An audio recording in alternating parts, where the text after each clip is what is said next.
एक बार तथागत गौतम बुद्ध अपने कुछ शिष्यों के साथ एक पहाड़ी में से गुजर रहे थे। बरसात का मौसम था। पूरी पहाड़ी हरे भरे पेड़ पौधों से भरी पड़ी थी। पहाड़ी के नीचे एक नदी अपनी कलकल करती आवाज़ के साथ बह रही थी। कुल मिलाकर पहाड़ी के आसपास का वातावरण बहुत ही मनमोहक प्रतीत हो रहा था। तभी अचानक गौतम बुद्ध और उनके शिष्यों ने देखा कि सामने से एक इंसान क्रोध भरी अवस्था में पहाड़ी के शिखर की तरफ बढ़ा चला आ रहा है। उसकी आंखें क्रोध से लाल हो रही थी। वह चिल्लाता हुआ आ रहा था, सब नश्वर है, सब झूठ है और सबसे कुरूप है ये जीवन। साथ ही उसकी आंखों से आंसू भी बह रहे थे। तथागत गौतम बुद्ध उस व्यक्ति को देखते ही समझ गए कि यह पहाड़ी के शिखर से कूदकर आत्महत्या करने जा रहा है। इसलिए बुद्ध पहाड़ी के शिखर पर ही खड़े रहे। जैसे ही उस व्यक्ति ने पहाड़ी के शिखर से छलांग लगाने की कोशिश की, बुद्ध ने उस व्यक्ति का हाथ पकड़कर उसे अपनी तरफ खींच लिया। वह व्यक्ति जोर से चिल्लाया, छोड़ो मुझे, छोड़ो, आप होते कौन है मुझे रोकने वाले? मेरे जीवन पर केवल और केवल मेरा अधिकार है। मैं इसके साथ जो चाहूँगा वो करूँगा। बुद्ध ने कहा, नहीं, सिर्फ तुम्हारा नहीं, उस माता का भी अधिकार है जिसने तुम्हें जन्म दिया। उस पिता का भी अधिकार है जिसने तुम्हारा लालन पालन किया। उस गुरु का भी अधिकार है जिसने तुम्हें शिक्षित किया। तुम्हारी पत्नी, तुम्हारे बच्चे, बहुत लंबी श्रृंखला है जिनकी वजह से तुम आज यहाँ हो। उन सब का तुम्हारे जीवन पर अधिकार है। यह सुन उस व्यक्ति का क्रोध थोड़ा सा शांत हुआ। बुद्ध ने उसे एक पत्थर पर बिठाया और कहा, अगले कुछ क्षणों तक लंबी और गहरी सांसें लो और अपनी श्वास पर ध्यान केंद्रित करो। व्यक्ति ने अगले कुछ क्षणों तक आंख बंद कर लंबी और गहरी सांसें ली। फिर बुद्ध ने उसके कंधे पर हाथ रखते हुए कहा, उठो। क्षणिक आवेग था मन का, अब वो शांत हुआ। व्यक्ति ने दुखी मन से आंखों में आंसू भरकर कहा, क्षणिक नहीं, मैं इस नगर के सबसे अमीर व्यापारी का बेटा हूँ।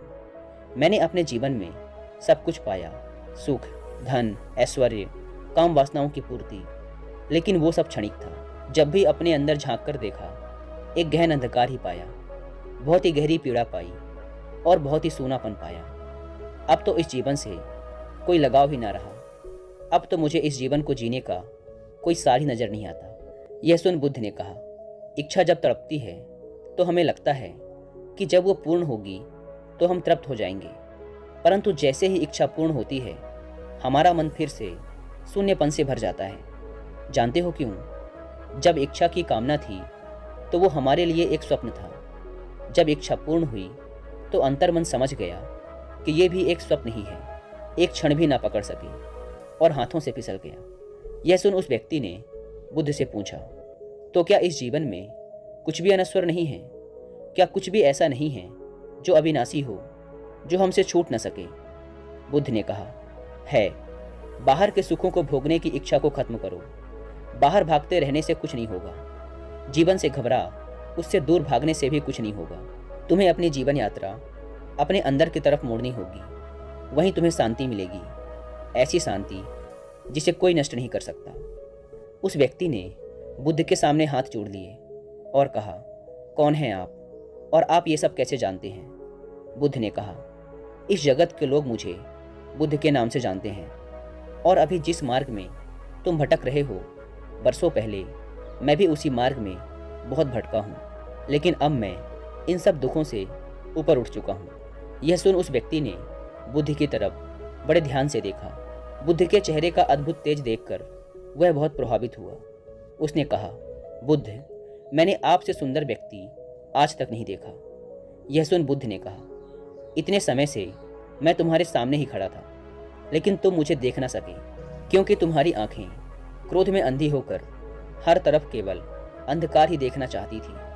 मनुष्य अपने मन में जैसी चाहे वैसी दुनिया बना सकता है और देख सकता है। व्यक्ति ने कहा, सत्य कहा आपने, आप महात्मा हैं, लेकिन मैं दुखी हूँ अपने अंतर्मन से। मेरा नाम यश है। एक धनी व्यापारी घराने में मेरा जन्म हुआ। जीवन में किसी भी चीज़ की कोई कमी नहीं थी। मैंने हर सुख भोगा, अपनी अनंत वासनाओं की पूर्ति करता रहा, पर अंदर ही अंदर मेरा मन घुटता रहा। मैं अंदर से और नीरस होता रहा। अब तो जीवन के प्रति कोई लगाव ही शेष नहीं रह गया। मैं क्या करूं? बुद्ध ने कहा, कितने मनुष्य हैं जो कि शारीरिक रोगों से पीड़ित हैं, धन के अभाव से पीड़ित हैं, अन्याय से पीड़ित हैं, पर उतने ही मनुष्य मानसिक रोगों से भी पीड़ित हैं। बुद्ध ने पहाड़ी के चारों तरफ इशारा करते हुए कहा, देखो यश, यह दृश्य देखो। उस व्यक्ति ने पहाड़ी के चारों तरफ बड़े ध्यान से देखा। अब तक उसका मन बुद्ध की बातें सुनकर पूरी तरह से शांत हो चुका था। पहाड़ी के चारों तरफ ध्यान से निहारते हुए उसने कहा, वाह, अद्भुत, कितना सुंदर दृश्य है। बुद्ध ने उस व्यक्ति से पूछा, जब तुम कूदने जा रहे थे तो क्यों तुम इस सौंदर्य को नहीं देख सके? व्यक्ति ने कहा, क्योंकि मैं कुछ भी देखने के लिए तैयार ही नहीं था। मैं तो केवल अपने ही दुखों की प्रतिध्वनि देखना चाहता था। बुद्ध ने कहा, अभी भी आसपास का वातावरण वैसा ही है जैसा पहले था। यह बिल्कुल नहीं बदला, लेकिन तुम्हारी आंखें बदल गई और तुम्हें सब कुछ अच्छा लगने लगा, क्योंकि अभी तुम शांत हो, स्थिर हो। किसी भी चीज़ की अति, फिर चाहे वो सुख की ही क्यों न हो, अंततः वह दुख को ही जन्म देती है। इसलिए मध्य में रहो, तो जो जैसा है वैसा ही दिखेगा। दुख में ना ज़्यादा दुखी हो और सुख में ना ज़्यादा सुखी। हर परिस्थिति में शांत और स्थिर रहने की कोशिश करो। अगर मेरे बताए इस मार्ग पर चलोगे तो परम शांति पाओगे। बुद्ध के मुंह से ऐसी बातें सुन वह इंसान बुद्ध के पैर पकड़ लेता है और कहता है, क्या आप मुझे अपना अनुयायी बनाएंगे? बुद्ध ने कहा, तुम इस नगर के सबसे अमीर व्यापारी के बेटे हो। तुमने अपना जीवन बहुत ही संपन्नता के साथ जिया है, इसलिए मैं तुम्हें कुछ बातें पहले ही बता दूं। हम भिक्षुओं का जीवन सादगी से जुड़ा है। धरती हमारा बिछौना है और जो भिक्षा में मिले वही हमारा भोजन।